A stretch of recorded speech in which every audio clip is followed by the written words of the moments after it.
يا أيها الذين آمنوا لا تتبعوا خطوات الشيطان ومن يتبع خطوات الشيطان فإنه يأمر بالفحشاء والمنكر ولولا فضل الله عليكم ورحمته ما زكى منكم من أحد أبدا ولكن الله يزكي من يشاء والله سميع عليم ولا يأتل أولو الفضل منكم والسعة أن يؤتوا أولي القربى والمساكين والمهاجرين في سبيل الله وليعفوا وليصفحوا ألا تحبون أن يغفر الله لكم والله غفور رحيم إن الذين يرمون المحصنات الغافلات المؤمنات لعنوا في الدنيا والآخرة ولهم عذاب عظيم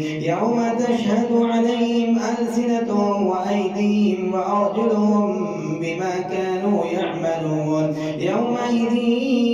يوفيهم الله دينهم الحق ويعلمون أن الله هو الحق المبين الخبيثات للخبيثين والخبيثون للخبيثات والطيبات للطيبين والطيبون للطيبات أولئك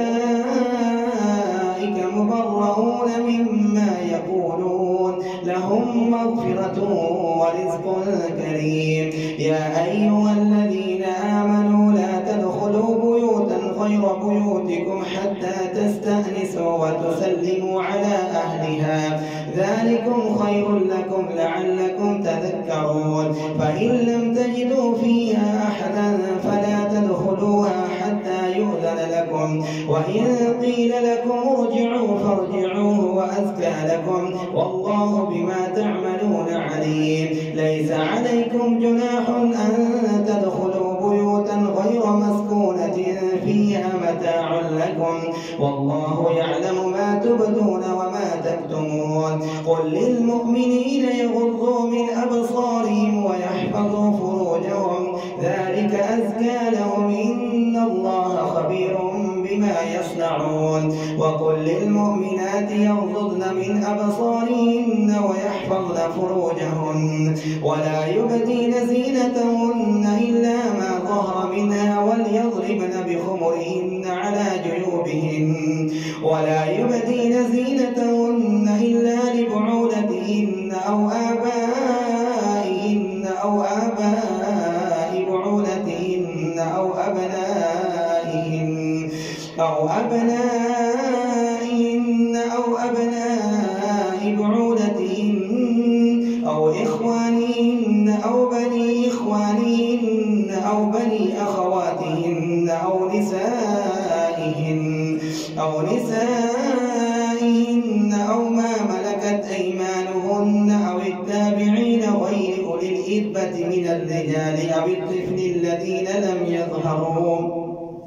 أو الطفل الذين لم يظهروا على عورات النساء ولا يضربن بأرجلهن ليعلم ما يخفين من زينتهن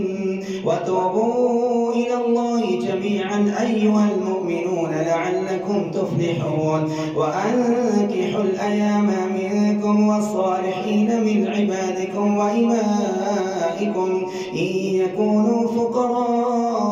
يغنيهم الله من فضله والله واسع عليم وليستعفف الذين لا يجدون نكاحا حتى يغنيهم الله من فضله والذين يبتغون الكتاب مما ملكت أيمانكم فكاتبوهم إن علمتم فيهم خيرا وآتوهم مما لله الذي آتاكم ولا تكرهوا فتياتكم على البغاء إن أردنا تحصنا لتبتغوا عرض الحياة الدنيا ومن يكرهن فإن الله من بعد إكراههن غفور رحيم ولقد أنزلنا إليكم آيات مبينات